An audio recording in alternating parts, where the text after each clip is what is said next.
Hello, everybody, and welcome to the Blizzard Watch podcast. I'm your host, Matt Rossi.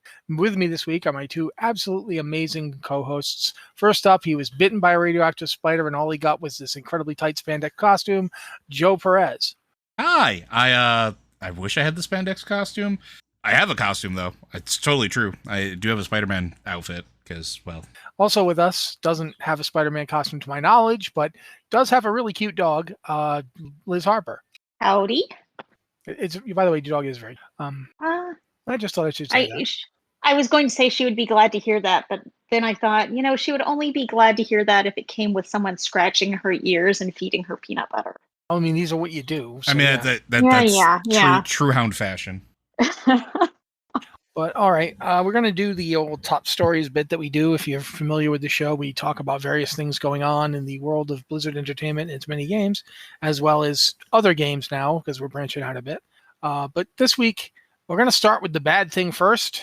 The lawsuit from the Department of Fair Employment and Housing, the California Department of Fair Employment and Housing, against Blizzard has just gotten wider. Yep. Because they now accuse Blizzard's HR department of having destroyed documentation, and also they've expanded the suit to include temporary workers. What that means is basically recently a court struck down. California had a proposition that was basically bludgeoned into existence by Uber and Lyft that you could have certain people who work for you not count as employees; they just be contractors. Then you wouldn't have to provide them with certain benefits and protections. And the state, the California Supreme Court was like, this is absolutely illegal in our Constitution. You cannot do this. This law cannot exist. You can't treat workers this way. And I think that's got something to do with the timing of the change to the lawsuit as well. Mm-hmm. Because a lot of the people who would have counted as quote unquote contractors are now being called workers, and they have to be treated with the same basic protections of the laws of California as anybody else who works for a company. They count as employees. And I think it was Liz who recently republished our post about how many days it's been since the original walkout and how Blizzard's leadership, not even Blizzard's leadership, Activision's leadership has done jack all. So Liz, that was you, right? That was me. Yeah, I'm gonna keep republishing it and updating it and until something happens. So I assume I'm going to keep doing that for like the rest of my natural life. Because corporations do not like to admit fault, because fault would imply they're liable for something, and being liable for something might cost them money. Mm-hmm. So as of today, it's been 28 days since the employees at Activision Blizzard published a list of demands for the company to improve working conditions. And to be fair, these weren't very, very bad demands if you're late to the party. These are like the bare minimum of like how to be a decent place to work. They aren't bad demands. I do think, I don't know if any of them are likely to happen. Like the thing about ending forced arbitration, that is both so important to creating an open workplace where employees can fight against abusive behavior, but it's also such a big corporate practice that so many big companies use to protect themselves. It's like the easiest way for a company to protect itself from anything. So all of these big companies do it, and I think that's going to be really hard to take down. Yeah, it's a very reasonable request. I mean, this is secrecy is what allows abusers to keep abusing. And in this case, there's something else I want to jump in with. Yeah, go for it. Also, during the new suit, one of the things they point out is that another thing that Activision Blizzard has done is by using NDAs so liberally, they've effectively created an atmosphere where people have to go to the company and say, "Hey, can I report this person to California? Can I tell people about this?" And of course, they're told no. So it's a way to basically stifle the investigation against them in the first place. Much as you're pointing out that by using forced arbitration, instead of it being a group of people, like in a unionized situation, a union would like take this to the company and there would be collective bargaining here. With forced arbitration, there's no collective bargaining. It destroys collective bargaining. It means that you're always alone against the company. The company can bring the full bear of its resources. You got nobody. You don't even have a lawyer. And also you just can't talk about it. You may have something that's resolved through arbitration that just it never gets publicized, probably because there are NDAs. And even within the company, probably most people do not know about it. And it's that kind of silence that protects abusers and lets them keep abusing. It seems so important to end this, but I don't know how. I don't know if it's going to happen. The other scary part about that too, if you've never worked in a state that has at-will employment, is that California does, if I remember correctly. And so, like, if you go to the company and say, I want to report somebody, and they say, no, you can't do that, then they can just, turn around and, either put you in arbitration or fire you and don't have to give a reason why. And that may mean that you can collect unemployment. That's really the only difference. They don't create a paper trail so that you can't get the money. But like at-will states and working in an environment like that is terrifying, because you could just lose your job because you decided to try to do the right thing or stand up for yourself. And it creates that environment that Liz is talking about, where it's like it's fear and separation and anxiety. And like, especially if you're a marginalized person or a person who is on the receiving end of that abuse, you feel like you don't have any recourse. It's awful. It's absolutely awful. And we should point out, like, among the other things that they demanded, in addition to the end of forced arbitration, they wanted open posting of salaries for bands of employment, which is something you're actually supposed to get when you apply. California, if you're applying for a job in California, they're required to tell you what they pay you. Yeah. You don't. It's not like how much you think you should get. They're supposed to tell you what they're. This is what the job pay range is. Like, they're supposed to tell you up front. The band of your payment, because they don't have that kind of disclosure at Activision Blizzard. People, you can be working the exact same job as somebody else, and he can be making 3 times what you make. Yeah, and since nobody tells anybody what they're being paid because it's culturally frowned upon, there's no way for you to know. And so you have no idea that, you're barely hanging on, paying rent in this area, which is not cheap to live in. I'll just be upfront with you. No place anywhere around Los Angeles is cheap to live in, especially not Irvine. If you've ever been there, it's not like low rent. Let's put it that way. It can be really difficult to know, okay, am I being fairly compensated? And that's because no one talks about it. It's also endemic of just the tech industry in general now as well. And it's like, I don't want to say that this is a unique Activision Blizzard problem, because sadly it's not. Oh no, we just found out yesterday that there's a big movement called Apple too. Yes. That's the same stuff about Apple. And I guarantee you that if you name another tech company, it's going to be there. And then but that also loops back into the other thing. While it's like technically they can't retaliate against you for sharing your salary, it's frowned upon. And again, at will state, like, oh yeah, this is what I make a year, blah, blah, blah, blah. Then you could just be fired because the company decides to, because you shared your salary. Like it's messy. Super messy. They don't have to, since they don't have to come up with a reason to fire you. Yep. It's, as you pointed out, at will. They can fire you just because it's Sunday. Yep.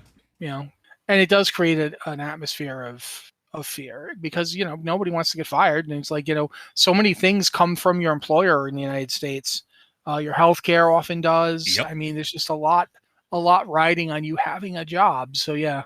And sometimes a place to live, because a lot of places, especially in California, and I know like New York City, as just like examples of places that I know of, a lot of times getting a place to live is contingent upon proving you have credit, which also is contingent upon proving you have employment. And so like you can also be denied a place to live if you get fired. Like, it's a lot of people ask the question of why don't people like stand up and fight against this and and rail against this en masse. And it's because of fear, right? Like everyone's kept isolated in the first place. You have no idea what other people are being paid. You've got forced arbitration going on. You've got HR departments that are like working very assiduously to prevent any liability for the company, not to prevent abuse. And that's something that, we really do have to mention. A lot of times the HR department, it's there to serve the company. It's not there for the people being harassed. It's there. I mean, the very fact that we've seen people quietly dismissed from their jobs rather than actually fired, and we have no idea like which of these people was fired for being an abuser or being abusive, or are they splashback? they were just in a chat room and didn't do anything. We have no idea. We have no way of knowing. There's no transparency. There's no way to know. And that might be some of the documents that were destroyed too. Who knows? Yeah, absolutely. That's the other thing. And since we're on that subject, and I think both you and Liz will have something to say on the subject, but if you punish the destruction of these kind of files with a fine, that is not punishment for a company as big as Activision Blizzard. Yeah, because the fine the fine is ruinous, which it isn't. And it never is. And because it also comes back to it's going against the company, not an individual. So it's the company's coffers, and the company can offset any fines that they suffer by, I don't know, firing a couple temporary workers. And we've seen companies do that in the past. Like, it's awful. Sorry, Liz, I didn't mean to cut you off, but please go ahead. No, I mean, I would just have said pretty much the same thing you do. I mean, the fine would have to be gigantic to make an impact. And it still doesn't bring back whatever information was lost. I mean, if this was done, you could maybe generously say, oh, maybe this was an accident. I don't know. So that would be the generous reading. And in that case, a fine still does not bring those documents back, does not tell you if that was something relevant to this case. And on kind of the more cynical side of reading this, you think, well, maybe someone at Activision Blizzard looked at this and said, okay, paying a fine for destroying these documents will cost us less than the litigation or penalties that we would face from handing over these documents. Mm-hmm. It's a math equation. And so it always boils down to math, right? Unless you can make it to a point that it's absolutely so ruinous that they cannot recover from it. Yeah. It's just, yeah. So basically, the whole reason that we brought this up in the first place was because it's very easy for this kind of thing to fall off of the news cycle. There's no movement. The company's not doing anything. So there's nothing to report from a certain perspective. The very fact that they're not doing something is news, but it's very hard to make it news that it's like, what do you say? Okay, they're still doing nothing. Da-dun-dun-dun-dun-dun, bomb. It gets really hard to cover this kind of stuff. We're committed to doing that. I think Liz said it best when she said that we stand with the workers at Activision Blizzard. Back when we did the first podcast talking about this, we're going to keep bringing it up. We're going to keep talking about it. But unfortunately, as it stands right now, there is not much else to say, which is why at least we wanted to bring up the new lawsuit and the fact that these things have been happening. And like I said, it is not just Blizzard. I mean, a better Ubisoft is out there. Riot Games has got the exact same lawsuit going on against them right now. The Apple thing broke this week. I guarantee you, so if you were about to mention a tech company or a game company that hasn't been mentioned in this kind of thing, they've been mentioned in it before. I heard stuff about EA this week. It's just gonna keep coming out because the entire culture is really in need of an overhaul. Mm-hmm. But at this point, I think we're going to move on. Oh, go ahead, Liz. I'm sorry. I would just say, and once one person starts speaking out, it becomes easier for a second person to start speaking out, and a third, because there's strength in numbers. Abusers protect themselves with silence because no one knows. And the more people talk out, the more people can talk out and push for change. So I do hope something is going to come of this, and I'm frightened that it won't, but I hope it does. Yeah, absolutely. And now the impossible segue of moving from that to patch 9.1.5 news. But yeah, since we do have to talk about it, and I do think this is a good thing. One thing I did want to bring up before we talk about this, I've seen several people who work at Blizzard make this point that they've been working on stuff this whole time. They've been working on stuff for years at this point. That's coming out. Them being excited about the cool thing they made does not equate to forgetting what's been going on at the corporate level. And I just feel like that needs to be pointed out. It's still worth talking about these cool things that are happening. Anyway, new character customization in patch 9.1.5 for Void Elves and Late Forged Draenei. Basically, they're just getting the options that regular Draenei and Blood Elves got. And that's great, because there's a lot of cool stuff there. Void Elves, I didn't know that this was a thing. Void Elves are apparently getting bigger ears. Like, you'll now have an ear slider. You can pick different ear lengths as a Void Elf. Blood Elves got different ear lengths than 9.0 or the pre-patch? I think so, yeah. But that's like I said when I talked about it on Twitter. I was like, me telling you that I don't play Blood Elves without actually saying I don't play Blood Elves. because I had no idea. I knew that Night Elves had an ear slider now, because there's multiple different links of Night Elf ear, but it didn't occur to me that anybody else had gotten that.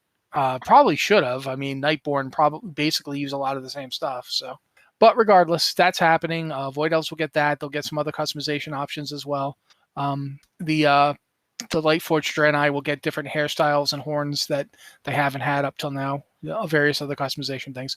Also in 9.1.5, we're going to get soloable island expeditions. So you don't have to queue up with 2 other people anymore. You can still queue up with 2 other people, but if you just want to go and run around and try and get like the various transmog drops and pets and so forth from island expeditions, you can do that.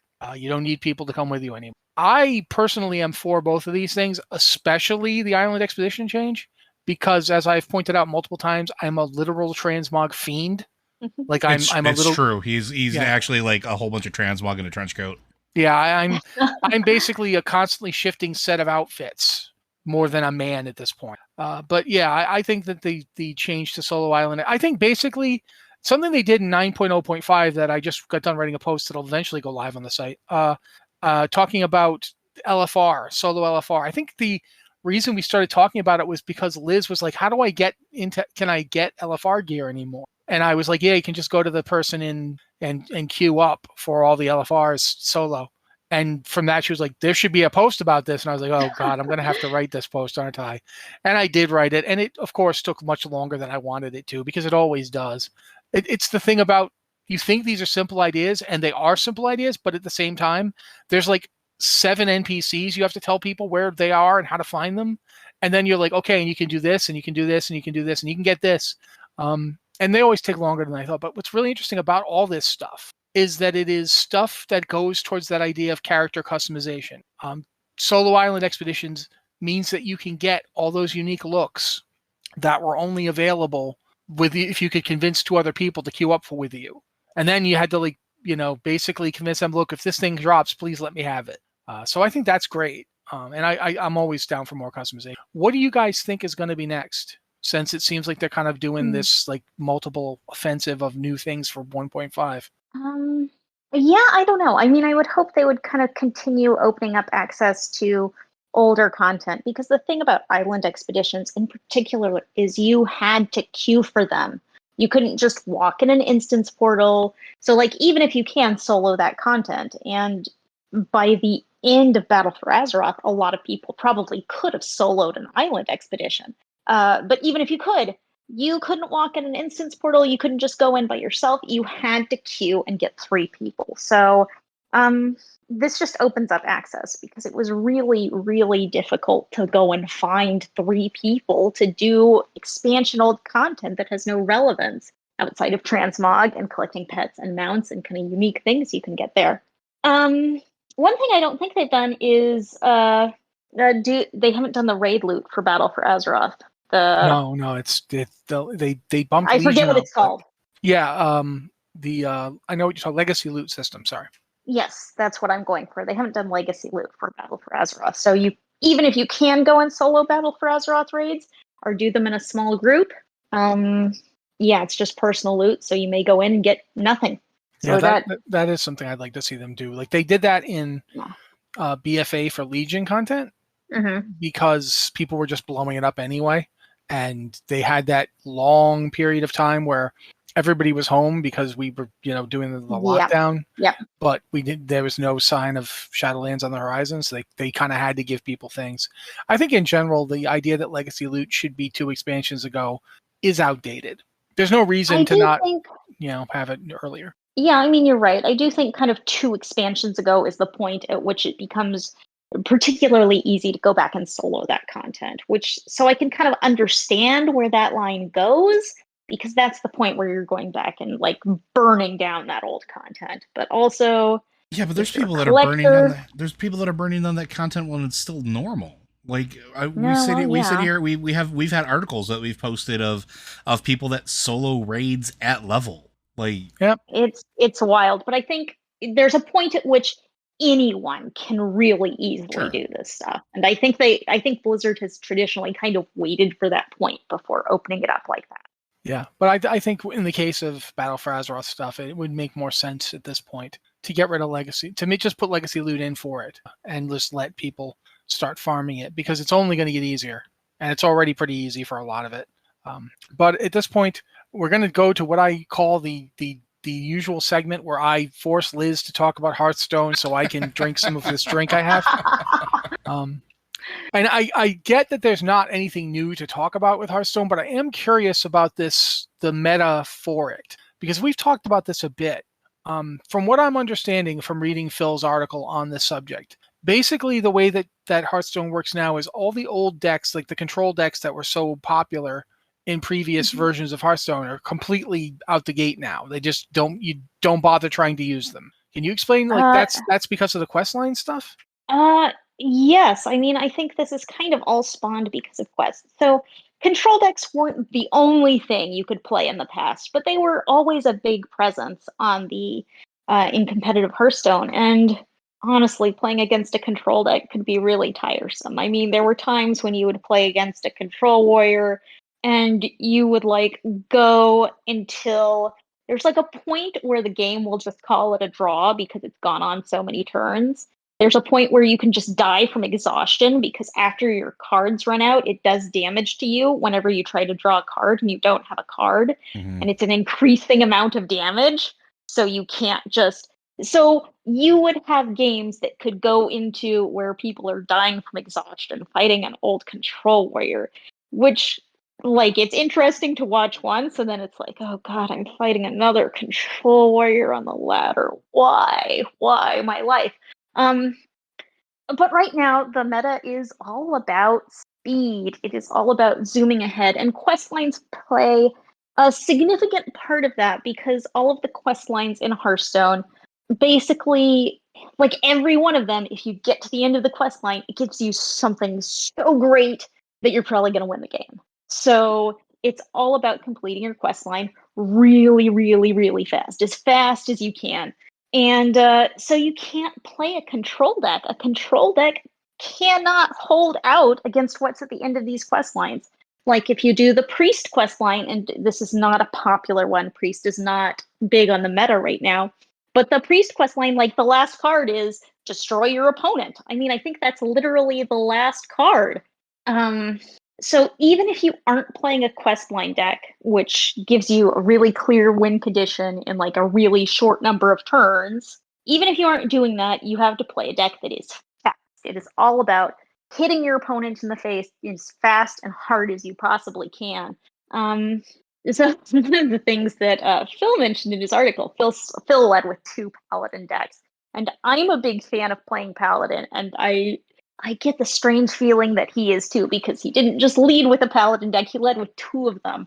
And I'm going to have to try it. One of them he listed was Hand Buff Paladin, and I used to really love to play Hand Buff Paladin, like way back in like the Gadgadson days, because they just had all of these cards. I guess I should stop and explain that for people who don't play Hearthstone a lot. Hand Buff is like basically where you play cards that buff all the cards in your hand. And so, yeah. So you'd put down a card and the card would be like, all minions in your hand get +1/+1. And so then you put down another card that's like, all minions in your hand get +1/+1. Or you put down a card that says, every turn, all minions in your hand get +1/+1. And you keep playing stuff like this, and then you play like a 1-cost minion that's like 20/20, and you just murder everything. That's an exaggeration, but that's the idea. So I always enjoyed that playstyle. Phil says this is a workable deck, but Hand Buff can be slow because you have to build up those cards in your hand. So I'm gonna have to try this out. And of course, we have Kidia in chat saying filthy Paladin mains because Paladins are just I don't know if they're quite on the meta. Okay. I'm really glad that I got you to talk about this stuff, because people have been asking us to do Hearthstone stuff forever, and I'm always like sitting here going, I don't really understand Hearthstone. So this is really cool. And I actually know more about Hearthstone now because you've been talking about it. For instance, this entire concept of quest lines is fascinating. But anyway, last thing I think we're going to bring up before we move on to them questions that you guys send in to us is the Diablo 2 Resurrected Open Beta happened over the weekend.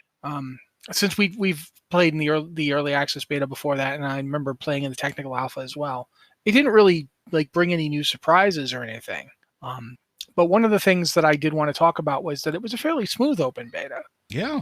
A lot of people were playing it. I played it on my Xbox and I played it on my PC. I could have technically played it on my old PlayStation, but I didn't. I have a PlayStation 4 I could have used, but I didn't do that. Honestly, and I'm working on a post about this in my head. Like I'm trying to get it written for this week. I think that honestly, it's a little bit better on consoles or with a console controller. If you have, like, I actually have for my PC, I've got a Logitech that's basically just a PlayStation DualShock. And I also have a PlayStation DualShock that I sometimes use because you can plug a PlayStation controller directly into your computer and it will work.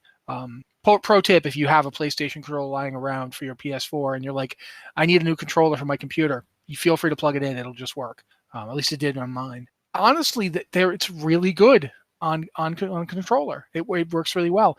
It feels a little weird at first because you're not clicking on an area and walking over to it. You're actually like pointing the joystick and going that way. But once you get used to it, it plays really smooth. The controllers work really well for Diablo because you don't have that many attacks. Did either of you get a chance to play on a controller, or you both play on PC? I played PC. I only played on my PlayStation. Honestly, I've been playing Diablo 3 on my PlayStation lately, and so I just fired up Diablo 2 on my PlayStation, and it felt totally natural. I mean, the control scheme seems to work really well. Okay, I'm sorry I didn't jump in immediately, but there was something happening outside with a squealing child. Live streaming, everybody. But yeah, I do really agree. I think that this is it's funny that the Diablo games have always kind of been something that I felt worked well on console. I think Joe and I have both talked about the fact that the first time, like for a lot of people, the first time they played the original Diablo was on the original PlayStation. Mm-hmm, mm-hmm. What we call PlayStation 1 now, but obviously at the time it was just called PlayStation. Kind of like the Great War. So yeah, I feel like this is one of the situations where it's kind of a revelation to me how well it works in this regard. The other thing is, I think when I first played it on the alpha, I talked about how it kind of feels a little slowed down. Like if you've been playing Diablo 3 and then you go and play Diablo 2, you're like definitely gonna be like, this is a more deliberate game. Not necessarily the gameplay though, because the fights are actually pretty frenetic. When you really get into serious boss fight territory, like when you're fighting Bloodraven or in Dariel, it's still pretty active. You're still trying really hard to not die and to kill this thing. But because there's a lot of stuff that isn't streamlined, like you still need the town portal scrolls, you still need identify scrolls, you still need to go back to town a lot to dump stuff off. That slows down the play without slowing down the gameplay. Does that make sense? Am I like babbling here, or is that actually something you guys think might be on them? I don't know. Yeah, I was sitting here kind of staring at the ceiling thinking about this, and I don't have a strong opinion about it either. I mean, yes, you have to do a lot more running back to town, and you have to carry all those town portal scrolls. I want to make it clear that I'm not criticizing that necessarily. Like, I don't think it's bad. I just think it's interesting that the game feels, I don't want to say slower, because slower isn't the right word, but it feels more like there's stages between things. Yeah, deliberate. Deliberate's the one I used before. Deliberate's a good word. So, but in terms of the open beta, it was really successful. I think a lot of people played it. I didn't have that many issues playing it. Like it didn't crash. I don't think it actually crashed at all when I was playing on PC.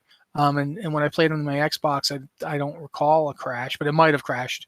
Mostly on, I'll be up front, when I was playing on the Xbox, I was mostly just running around going, I'm playing Diablo on an Xbox.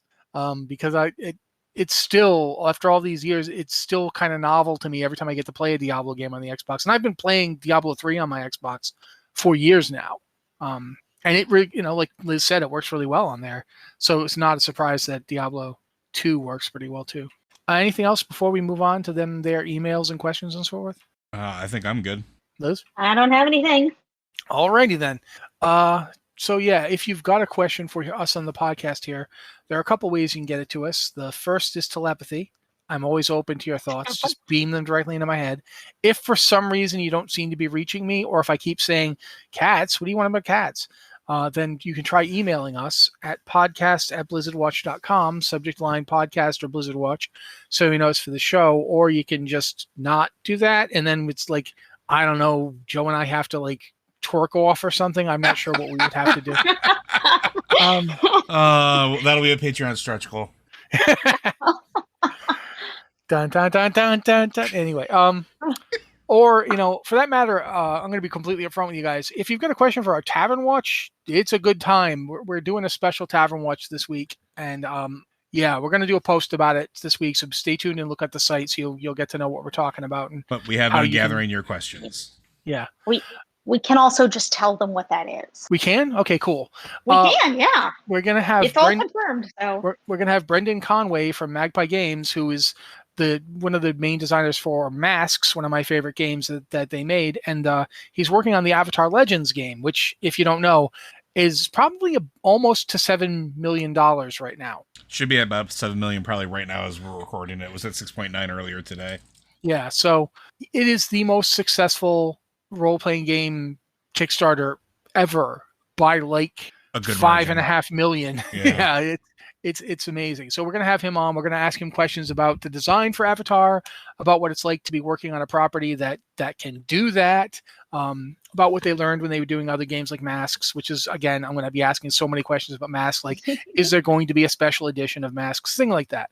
But yeah, you can email us at podcast@blizzardwatch.com for questions for that, which would be great. Because otherwise it's probably just going to be me going, so when are we getting a deluxe edition of Masks? And have you thought about doing any more Mask stuff? Where do you live so I can come to your house and talk more to you about Masks when you're trying to sleep? Which I'm pretty sure he's not going to tell me. But yeah, if you don't want to send us an email, you can also go to our Discord server. There's the Q patron. There's podcast. I'm bloody hack. I can't. It's patron Q and podcast questions channel. Wow, I've got that wrong in a while. Where if you're a patron, you can ask questions there, and we go in and look for them because we like to give patrons something like that to help thank them for having supported the show. But if you can't, you're not a patron, you just don't have the money right now. We do also look in the Q questions channel because we do want to help. Our whole audience is important to us, not just the people who give us money. We just really like the people who give us money because it means we can keep doing this, and that's important. But yeah, right now we've got a bunch of questions. Gonna have Liz and Joe trade off. So Liz, if you don't mind going first. All right. So I see the first question from Tetsimi. Question for the Q, Blizzard Watch and or Lore Watch. What is your favorite X is haunted meme? Call back to Prophet Velen, The Moon is Haunted from last week. I mean, the thing is, The Moon is Haunted is such a classic. How can you outdo The Moon is Haunted? I really don't have anything for this one, so I'm not sure. What do y'all think? I think that if I was going to say that the one that I thought was better, quite frankly, I do like the one that Taryn Gregory was the one who shared this one on his Twitter. Yeah, that was his tweet, yeah. Yeah, so that one's one of my favorites, but the other one I like is one that combined... Do you guys know there's a meme about the 4-panel format of a comic strip from years ago? Yeah. The Lost meme. I saw one that was basically that, but was like people talking about the moon being haunted. And it's one of those ones that took me like a solid 5 minutes of staring at it to recognize what it was.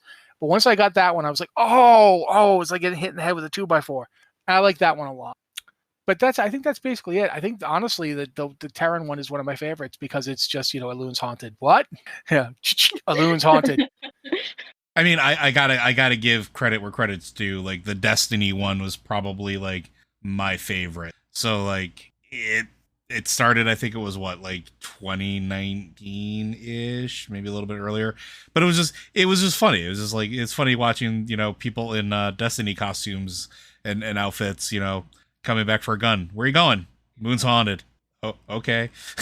I don't know. They're all great. Like they all have some really cool stuff. There's another one out there floating around about Link and Termina, the moon. So. Oh yeah, Majora's Mask. Yeah. Oh my God, Majora's Mask. Which I still maintain that my Photoshop of Terminus Moon as a loon is the best thing ever. But I might be biased. But yeah. Favorite. Those are my favorites. Like I just think they're great. I think it's a great meme format. I like meme formats like this where it's not really directed at any specific thing and it's just fun. And you could do a whole lot with it because the moon is everywhere. I think I saw a James Bond one at some point, like a reference to Moonraker, which, probably most of you listening don't remember that, but I'm old enough to remember that. There's some good ones out there. Yeah, but I think we've pretty much answered it. So at this point, I'm going to try and get Joe to read the next one. Yeah, there's no try, only do. This one comes from Nightmare. Question for the Q or Blizzard Watch. Something occurred to me at the guild meeting today where no one looked like they were equipped with anything from the current expansion, and seeing 3 versions of Hattie between hunters being fully functional with almost any pet from any expansion, and transmog functionality turning any new gear into whatever power you use to upgrade your gear. Why the heck does Blizzard not just allow you to power up your gear, basically allowing you to gem, rune word any special abilities in or out, while adding any new looks to your catalog, what the gear looks like? Any more to me going back and transmogging new gear to look I work to get together is I'm sorry, like I think the basic idea is, why isn't Blizzard allowing us to, instead of transmog, take new items and basically use it to power up old items and bring them up to current standard? I think that is what you're asking, Nightmare. That is a very good question, but it's also a very complicated question. Part of it is because WoW was never set up for that. There are games that do specifically that, where you can take an old item and imbue it into with effects from the new item. Destiny does this, and it works really, really well, but they also don't have a transmog system. WoW, on the other hand, has a transmog system so that you can literally just make anything look like anything else. I think it kind of accomplishes the same goal. The only difference is you don't have to keep things around or destroy something if you don't want to, and you can just kind of make gear look like whatever. I think functionally, though, it winds up equating to the same thing. Yeah, but one thing that I wanted to point out about this, which is why I included it, was that it accomplishes the same thing without making you have to make a game balance judgment. If you're empowering older items, then you have to worry about the older items. Like, here's one example. Do you guys remember Gerthalak, the two-handed sword from Dragon Soul? Mm-hmm. Like all the weapons that came off the last boss, the Madness of Deathwing encounters, all the weapons had a weird proc on them. Mm-hmm. Gerthalak's proc was that it made a tentacle that would mind flay things in the area around you while you were using it. And if you were dual wielding Gerthalaks, each of them could proc a tentacle. So for Fury Warriors, Gerthalak was best in slot by a huge margin, to the point where if you were using Gerthalak and you couldn't get one of the same level, it was worth it to go to LFR and get the LFR Gerthalak, because it would still proc a second tentacle. So even though you, say you had the heroic one, which at the time was the highest level of rating, Mythic hadn't come in yet. If you had the heroic Gerthalak in your main hand, and you had, another drop from heroic Dragon Soul in your other hand, it would be worth it to go get the LFR version of Gerthalak and use that instead, because the proc was so good. If you were empowering weapons to be up to current standards, Gerthalak's proc would make it one of the best weapons you could possibly get forever. You'd never not use it, which would mean that now, instead of you going to have fun and farm up a Gerthalak just for transmog, fun, you'd actually need to go get it. It would be a necessary drop for your DPS. And I think that's what transmog avoids. Yeah, because transmog lets you look like you want, but it doesn't let that proc be overpowered forever. You're hitting on something, though, that I was trying to, I guess, allude to, and it's the idea of WoW has so many stats and procs and everything else that your point is 100% valid. It becomes an issue with now. I mean, as a healer, why wouldn't I power up Valinir? Valinir is one of the greatest creations that have ever been existent for a healer. I would just go back and power that up, and I would just dominate with chain heal in my healing rain. Nobody would be able to touch bubbles, me. Yeah, because it procced off of all that. Games that do this, that allow you to power up stuff, don't have complicated stats like that. They usually have, in the case of Destiny, you have a light level, and then you have a couple stats associated with it, and mods that you put on the items, and that's it. So you can power something up. It very rarely does something have a proc, and then there are other things that, like, you lose the proc if you disable, or if you use it to feed into something else. Like, it becomes a complicated mess when you start trying to do the power up stuff, especially when you consider that WoW's been around for 16 years and how much loot is out there that could just break the game. And it comes back to that concept of it's not designed for that system. Yeah. Like you pointed out, Destiny is designed in such a way that system works for it. Mm-hmm. But WoW was designed so that gear would come and go. Like imagine if you could, imagine if they hadn't made it so artifacts got depowered at the end of Legion. If all your artifact that would have been that would have been a thing. If all your artifact abilities still worked right now, you'd never switch away from them. Gear, you would no longer need weapon drops. Period. You'd never use them again. Mm-hmm. You just keep using the artifact because it would have so many powers it was giving you. The amount of DPS that new weapons would have to do to get you to use them over artifacts would be a lot. Because there's just, I mean, seriously, there was an ability on that thing that just, gave you 1,000% more damage, and it was endless. You could just go back to Legion and farm up more artifact power and keep bumping that thing up forever. And that's a system they didn't want to keep going forever. If you want people to actually look forward to new gear in a game like WoW, where gear is like on a constant treadmill, you kind of can't let people go back to it's the same reason that time walking had to use a brute force solution to people using older sets for time walking. And I'll be upfront, I abused the heck out of this. So did I, 100%. I went and got my 2-piece tier 10 and my 2-piece tier 6, and I destroyed things. And it all worked because everything got scaled to the level you were at. So you could just wear that and just utterly destroy time walking. I still feel like they should have left that in because it was fun and it didn't hurt anybody. But they didn't want people to feel like, oh, I got to go farm Black Temple now. And I get that. I understand that. And I think that's one of the reasons for transmog over a weapon boosting system like this.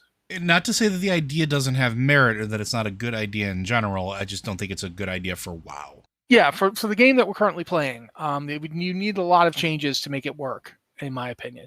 I mean, there's also like trinkets. There's trinkets from previous expansions I know both of you would use.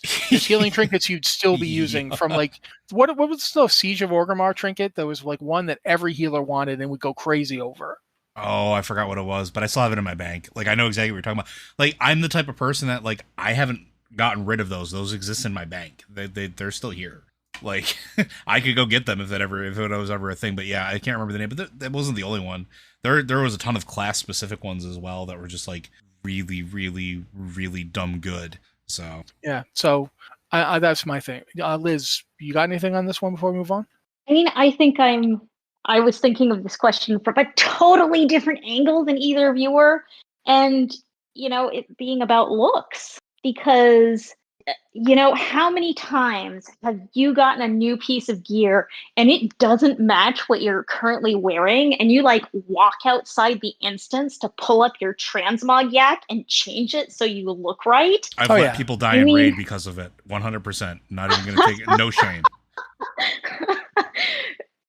So and one of the reasons Blizzard got rid of reforging was because they didn't want you to have to run off to some NPC to reforge something whenever you got a new piece of gear. And transmog has kind of become like that, because even if it's not important, even if it doesn't change our stats, we are so hyped about looking cool. Looking cool in the game matters so much that we will just bail on our raid group and go transmog these ugly shoulders we just got. And from that perspective, I think the question makes a little more sense, because it's like, okay, we're all wearing this old gear. Why do I have to why can't I just upgrade it, go into the raid and get new upgrade items? And then you don't have to worry about going to the transmog vendor, every half hour when you kill something. No, that would be. I'll be upfront with you. That certainly would be one advantage to the system. I do think that it would still mean that people would have to go back and farm old content and hope for a drop that may or may not happen. Yeah. Or quite frankly, you'd have to make Shadowmourne. And I don't want anybody to have to make Shadowmourne, because as you get more powerful, making Shadowmourne is worse, not better. It's actually harder to do when you can solo the whole raid, because you will accidentally kill stuff before you get the quest conditions done. Yep. Shadowmourne's a huge pain to get done. You'll actually be better off if you bring 20 people with you. But regardless, I do think you're right, and I do think that it would be cool if we didn't have to worry about transmog. But my solution to that would simply be to make transmog something you could just do. I'm into that too. Yeah, just no more having to have a mount to do it, although I would miss my yak. Maybe just make the transmog yak summonable inside. They have a transmog station from engineers. Yeah, so do that kind of thing, but I can get on my transmog mount. I can't ride it. Like if I try to go anywhere, it just immediately despawns. But I can summon him and transmog my stuff. I think that would be cool. But I knew about the transmog thing because my wife's an engineer. So yeah, I've been like, please drop the thing. Please, I got to change this. Please drop the thing. So yeah, let's stop what we're doing, and I want to look pretty. I mean, exactly. That's really, yeah.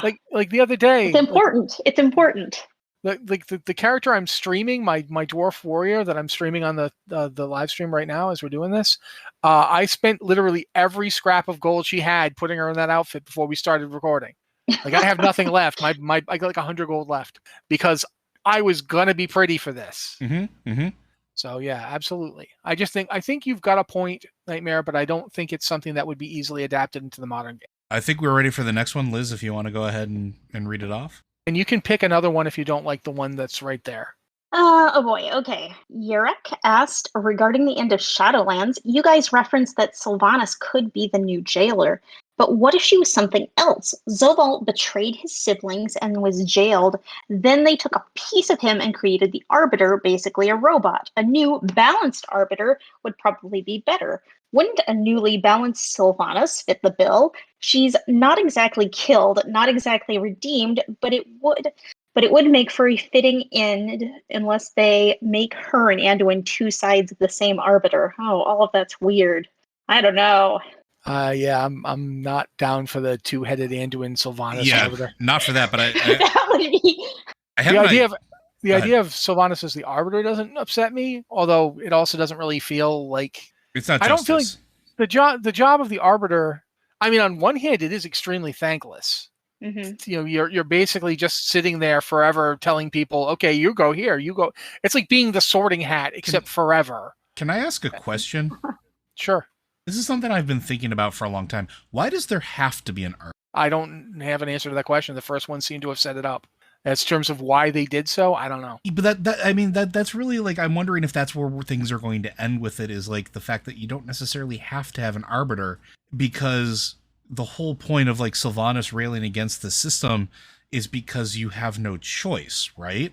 Like that was her whole impetus for doing everything she did. Again, not saying she's right or wrong. I'm not going to play that game here. I'm just talking about the facts as they are presented. It's literally, I'm doing this because even in death, we are not free. Those are literal words she said. So what if at the end of this, there is no jailer? There is no Arbiter. There's just, you go to Oribos and you're asked what you want to do with the rest of your afterlife. And then if you are absolutely terrible, then the animal police go and throw you into the mall. I was going to say, I don't think many people would pick Revendreth. Why not? There are people because you get tortured. I can become a better person. I think there are some things that people would take that. I don't think a lot. You could be cleansed of the sins that make you a lesser being. I'm not saying that people would be going there in droves, but I don't think it's a zero number. I don't think either Kael'thas or Garrosh would have signed up for that, because neither of them thought they were wrong. So Garrosh would have been, send me to Maldraxxus so I can conquer it. And eventually, after I rise up to the rank of, Primus himself and overthrow that guy, I'm going to take the armies of Maldraxxus and invade the rest of the Shadowland. I'm not saying that we need to have an Arbiter necessarily, but I don't know if we can just let people pick their destination either. And that's an interesting thing to think about. It's not, I don't have an answer to it. I think it's something to think about, to consider. Like, what do you do with the afterlife if there's nobody sitting in judgment above everyone, sending you off to some realm that you didn't sign up for? Mm-hmm. What happens then? Do we need to actually have a Revendreth? Like, and if we do need to have it, do we need it to have it be a place? Because that's the other thing where we when we talk about this on Lore Watch all the time. Sorry, but we don't even know what the whole point of the Shadowlands really is, aside from being an engine of death that seems to recycle anima.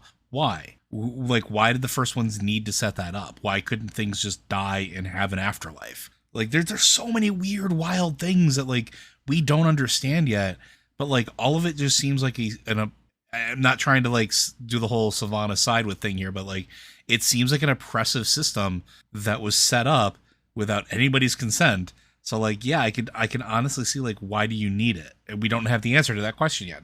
Does our universe cease to exist otherwise? Yeah, I don't know. Sorry, Liz, what do you think? No. I mean, you have a lot of good questions. One of the interesting things about Revendreth is that it's the only realm we've seen that really seems concerned with redeeming a soul.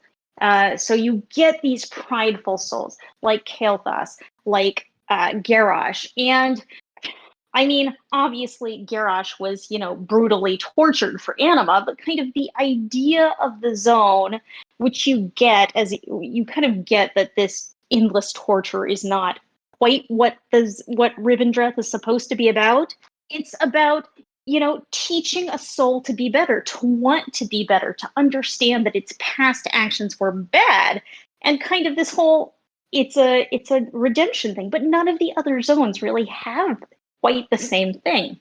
There was always a weird correlation between Bastion and Revendreth, where Bastion, actually Maldraxxus too. Bastion, they want you to forget who you were until recently. Maldraxxus, they want you to lean into who you were. You were a warrior. This is a warrior place. Be a warrior. Revendreth is very much about, here's all the stuff you did that was wrong, and, now release it. And by releasing it, you give us power. We get anima out of it, and you get to no longer be defined by your past actions. So it's kind of interesting that they each of these realms does things differently. And Ardenweald, you turn into a squirrel. Hey, Chufa is my best friend. I'm not saying he's not a great guy, but I'm just saying it's in Revendreth. It's in Revendreth they try to purify you. In Ardenweald, would you like to be a moose? Hey, listen, if I want to sing that I was a young warthog, I'm going to do that. Okay. I'm not saying you cannot take this from me, Matt. I'm just pointing out. It's so. Do you feel more like a giant horse, or maybe you're a bunny? You think you're a bunny? Twerking could spider. Be a bunny. Twerking spider. You figure out what your best self is, and maybe it's a bunny, maybe it's a squirrel, maybe it's a giant moose. You don't know, but you figure out what that is, and then you can be that thing. It's great. But none of the other realms we see is really focused on helping a soul to reach the next phase of its existence, like we see the focus in Revendreth. It's all about, okay, you're here, this is your job now. It's like you go to Bastion, okay, now you serve the Shadowlands and you're gonna ferry souls around. You go to Maldraxxus, okay, now you defend the Shadowlands and you're gonna hit things with a sword. Isn't that great? And you go to Ardenweald, okay, I don't really understand what the point of Ardenweald is, I guess. Now you're a gardener. It's basically, you exist to reincarnate. Mm-hmm. All these people require a support system so they can go back and exist again in the world of the living. I'm positive we're going to see more about this in the Emerald Dream and all that stuff later. But regardless, you're totally right. Revendreth is the only place that seems to be actually concerned with redemption, and it did work on Kael'thas to some degree. He seems to be interested in redeeming himself to some degree, but Kael'thas also still doesn't think anything he did was wrong. So it's well, it's a work in progress. He's got some time.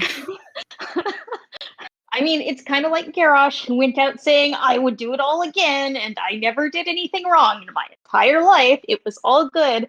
Kael'thas is kind of still I'm the Lord of the Blood Elves, and I did nothing wrong. Mm-hmm, Deal with it. And it's are you sure about that, Kael? Because, I mean, as a Blood Elf, I kind of know. He is starting to as you work with in the 9.1 quest line, there is sort of him having that conversation with Vosh and starting to slowly grow as a being, right? There's that part where maybe the Burning Legion stuff wasn't the best move.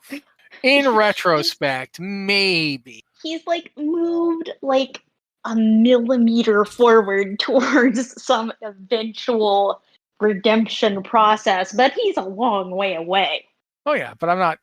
I do think it does. It just does still kind of stand for your point, though, that it at least is their job and their mission to at least attempt it. So that there is something. I do think ultimately whether or not the Shadowlands needs to have an arbiter at all, that's something we might find out more in future patches. It definitely feels like that's 9.2 in the Sepulchre, the first ones, is leading us towards something where we might find some revelation as to the origin of the Shadowlands and why it is the way it is. Turned out the first ones just wanted to take a vacation day. To really answer the question of whether we need an arbiter and who would be a good fit for the arbiter, whether that's Sylvanas or just who's the best arbiter, we have to know what is the purpose of the Shadowlands, because all of the zones we've seen have totally different purposes, and very few of them are to help the souls that land there. Most of them are like, okay, here's your job, here's your time card, be sure to have it in at the end of the day. And so we just don't know. We don't know. Yeah, I agree. But I think at this point, we're actually at time. We are. So, Joe? I've got this covered, my friends. Blizzard Watch is made possible due to the generous contributions at patreon.com/BlizzardWatch. Your continued support means this podcast citing community is able to thrive and grow. Blizzard Watch supporters enjoy exclusive benefits like early access to the podcast, better chance at having your question answered on our podcast or the queue, and an ads-free site experience. Thank you, Joe. I'm going to do that there final thought question daily because I want to. What would you like, if you were basically given the job of coming up with what the Shadowlands' ultimate purpose was, what would you decide it was? Liz, go. Why do you just have to throw these big questions out of the blue? I think what the Shadowlands lacks right now is like creativity. You have all of these realms that are set in their ways, and you're dead. You shouldn't be tied to all of this stuff. You're still kind of changed your life in a way that you've been sectioned off into this specific faction based on who you are. And shouldn't death be like the time you're cut free? I mean, why are we so regimented here and tied down and locked into these covenants? Which, of course, is back to the point Sylvanas was made, that we're trapped even in death. Why is it like that? It doesn't have to be like that. It should be, I don't know if I've answered the question at all, but it should be a more like open experience where you can kind of go what direction you want. You're dead. Why are you still tied to the person you were in life? Move on. I mean, the point should be to get you to move on. And right now, Rivendreth is kind of the only covenant that works on that. And maybe Ardenweald's sending you back to life. But hey, Bastion tried to get people to let go of their past lives, no matter the cost. Yeah, that's a whole nother conversation. Joe, you're up. So the biggest problem that I've had with Shadowlands the entire time is the fact that it basically flies directly in the face of everything that you are taught as a shaman for the entire duration of the time that you have played this game, from the very beginning to the very end. And this is a weird thing maybe for me because I'm so like into shaman, but like it's the idea of ancestors, and there's always this presentation that dying and going to the Shadowlands was supposed to be a release, but it was supposed to be a release in which you could go and be with those you cared about or those that were your ancestors, and you could have that sort of that continued existence in sort of like a peaceful way. And then we get there and we realize that that's really not the case. And as a matter of fact, at the end of like the 9.1 campaign line, and like if you go and just run around Korthia, there's conversations that you can eavesdrop on. If you are in an Ardenweld, there are conversations you can eavesdrop on with like the spirits and stuff like that talk about stuff like this. And honestly, like the Night Elves kind of got the better, not the burning alive thing, but in the afterlife, they're all getting sent back to Ardenweld. They're all going to be together, but Draka's not with her husband, right? Morgraine doesn't get to be with his kids.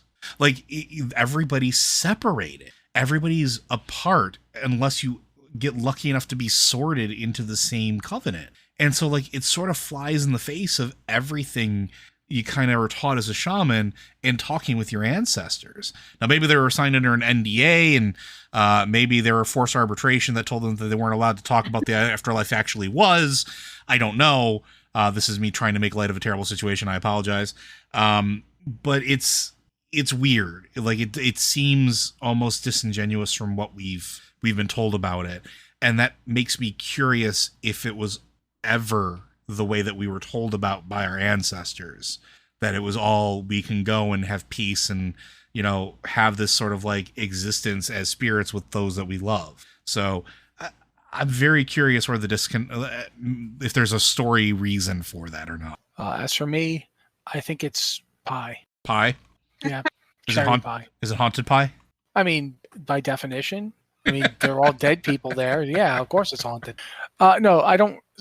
Basically, we don't have a lot of time, so I don't want to run into a really deep thing here. But I think that the fact that, you know, the orcs were telling people about shamanism and the ancestors, while at the same time their spirits were walking over to us, going to be consumed by a Naru, implies that there was always something weird going on there. Like shamanism was never accurate. Joe's based his entire life as a lie. I mean, he's been wrong this whole time.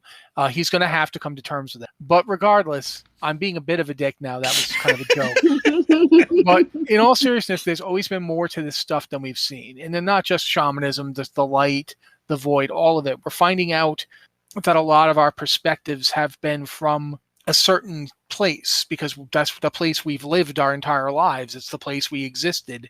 So, of course, we see things a certain way. And only now that we've actually stood in the Shadowlands are we getting to see it from that perspective. So I do think that there will be more, but, you know, hey, maybe there won't be.